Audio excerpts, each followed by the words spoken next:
Hi, and welcome back to Science with Dr. CK and my new series, High on Health. This week's episode is called Coronavirus Chaos.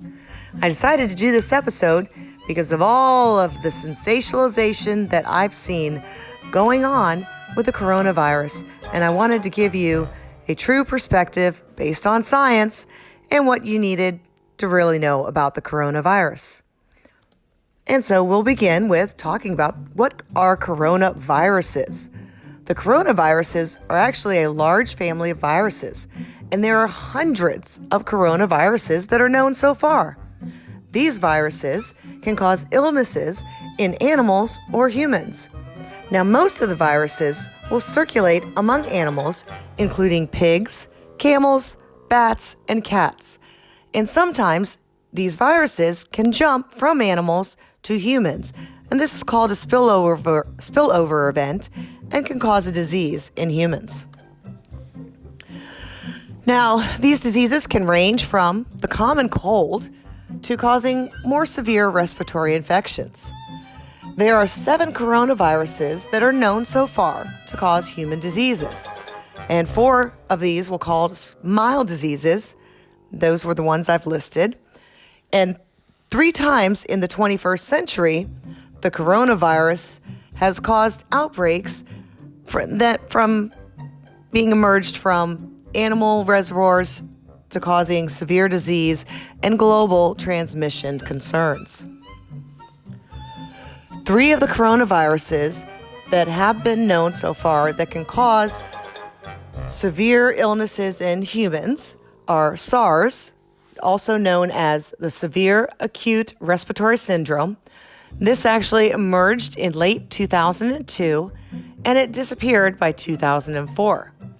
Another is MERS, or the Middle East Respiratory Syndrome, which emerged in 2012, and it actually remains in circulation in camels.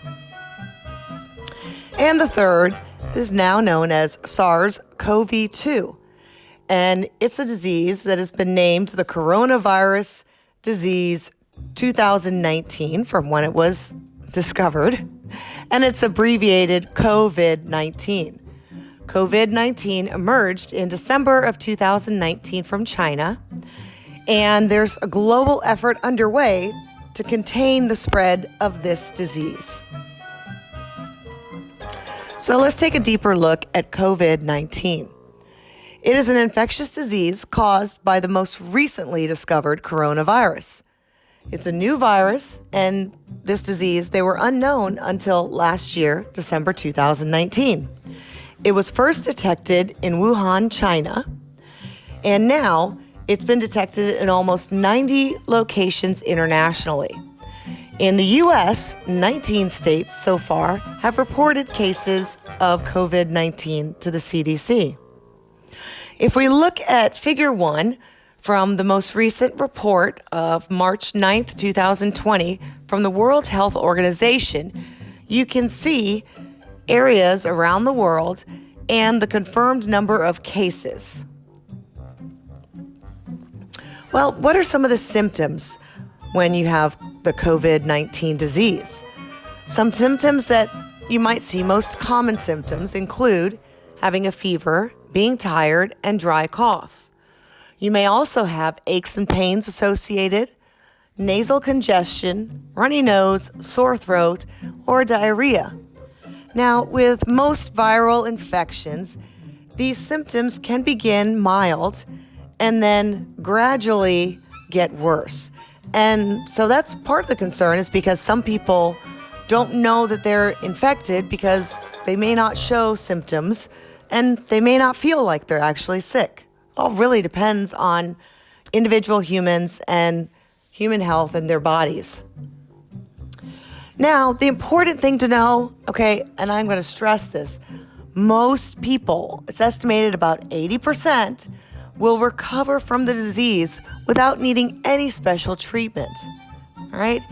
It's estimated that 1 out of every 6 people who gets COVID-19 will become seriously ill and develop difficulty breathing.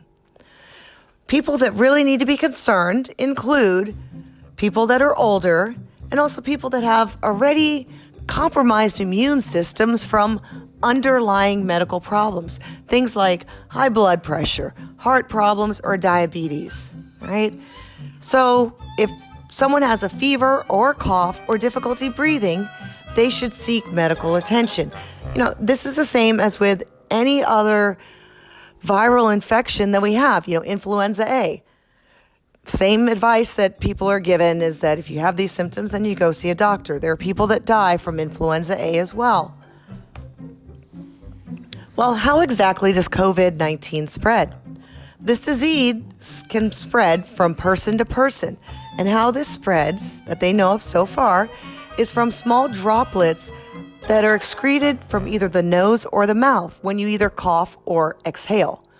And then these droplets can land on objects and surfaces.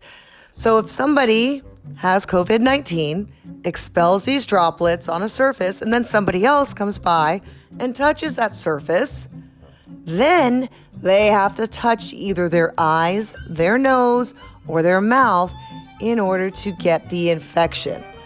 That is why hand washing your hands, not touching your face and your nose when you don't have clean hands is what is really recommended to prevent it. People can also catch the COVID-19 if they actually breathe in the droplets of somebody who has COVID-19 when they cough or exhale droplets. So they recommend that if you see someone that has any coughing or symptoms of not feeling well, stay at least 1 meter away from them, which is approximately 3 feet. Now, the World Health Organization puts out a status report every day, and you can find these on their website, which I have included in my references, and also in the description for this video. The latest report was put out today on March 9th, 2020, and the highlights of this report include that there are 3 new countries or territories or areas that have reported cases in the past 24 hours. They include Bangladesh, Albania, and Paraguay. And when we look at the confirmed and suspected cases of COVID-19, China, which is where it first emerged, to date has had 80,904 confirmed cases and 3,123 people have died. Outside of China, only 28,674 cases have been confirmed and 686 people have died. If we look at figure 2 from this report, you can also see that in the Western Pacific region, you have this orangish color, and the number of cases have steadily increased, but also look and see what's happened recently. The number of cases are starting to go down as people know now what to do and people are being more conscious of it. In Europe, however, we can see, it's starting to increase in the number of cases in Europe and in the Eastern Mediterranean. But if we look at the Americas, you can see there's a very, very small number of cases. Again, a lot of this is, public awareness, not panic, awareness of what to do, what the disease is, and how to protect yourself. So speaking of, what are the recommendations that the WHO, the World Health Organization, advises for the public?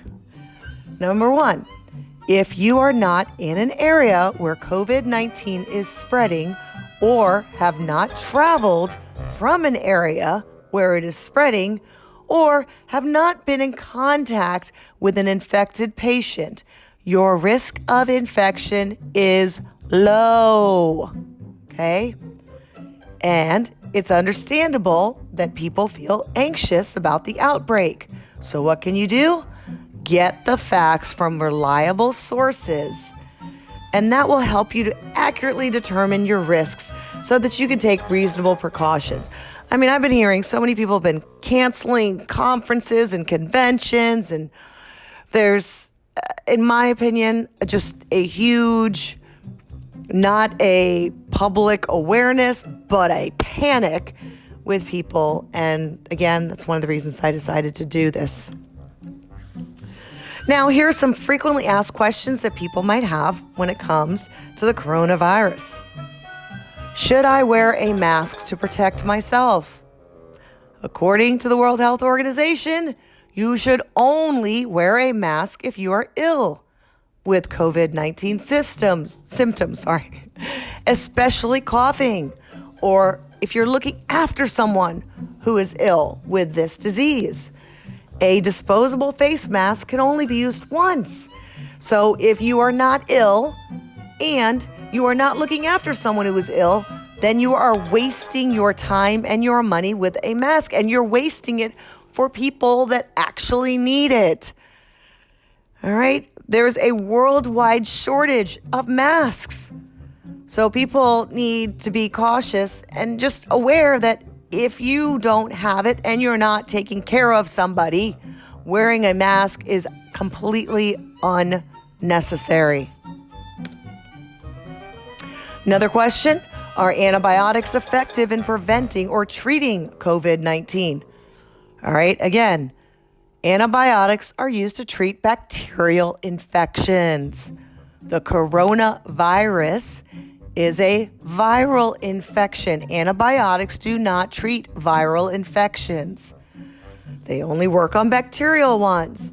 So antibiotics should not be used as a means of prevention. So don't, if you have some extra penicillin, amoxicillin, Z-Packs, don't just start taking that thinking that's going to help prevent you from getting the coronavirus. Antibiotics should only be used if they are prescribed by a physician to treat a bacterial infection. Another question, how long is the incubation period for COVID-19? Well, the incubation period, what we mean when we say that, we're talking about the time between catching the virus and when you begin to have symptoms. And so it's not completely known what the exact incubation period is. There's a range, and it can range from 1 to 14 days.